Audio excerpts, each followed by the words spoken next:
ಫಸಲ್ ವಿಮೆಯ ವಿಚಾರದಲ್ಲಿ ಅದು ನಮ್ಮ ಸರ್ಕಾರದಲ್ಲ, ಕೇಂದ್ರ ಸರ್ಕಾರದ್ದು.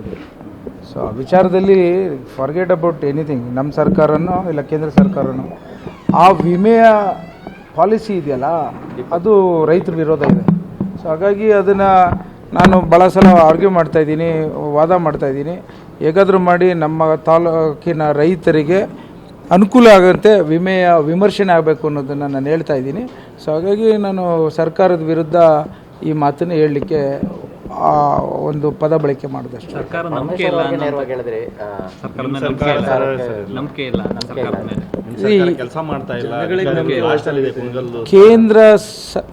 ಕೇಂದ್ರ ಸರ್ಕಾರದ ವಿಮೆಯ ವಿಚಾರದಲ್ಲಿ ನಮ್ಮ ರೈತರಿಗೆ ನಂಬಿಕೆ ಇಲ್ಲ.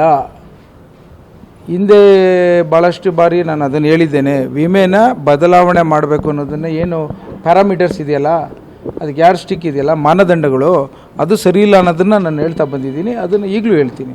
ನಮ್ಮ ಸರ್ಕಾರನೂ ಅದನ್ನು ಕೇಂದ್ರ ಸರ್ಕಾರಕ್ಕೆ ವಿರೋಧ ಮಾಡಬೇಕು ಅನ್ನೋ ವಿಚಾರದಲ್ಲಿ ನಾವು ತಗೋಬೇಕು ಅಂತ ಹೇಳಿರೋಂಥ ಮಾತು. ಕುಣಗಲ್ಗೆ ಏರ್ಪೋರ್ಟ್ ಬರ್ತಾ ಇದೆ ಅಂತ ಹೋಮ್ ಮಿನಿಸ್ಟರ್ ಹೇಳಿದಾಗ ಜಾಗ ಕೊಡಲ್ಲ ಅಂತ ನೀವೇ ಹೇಳಿದ್ರಿ.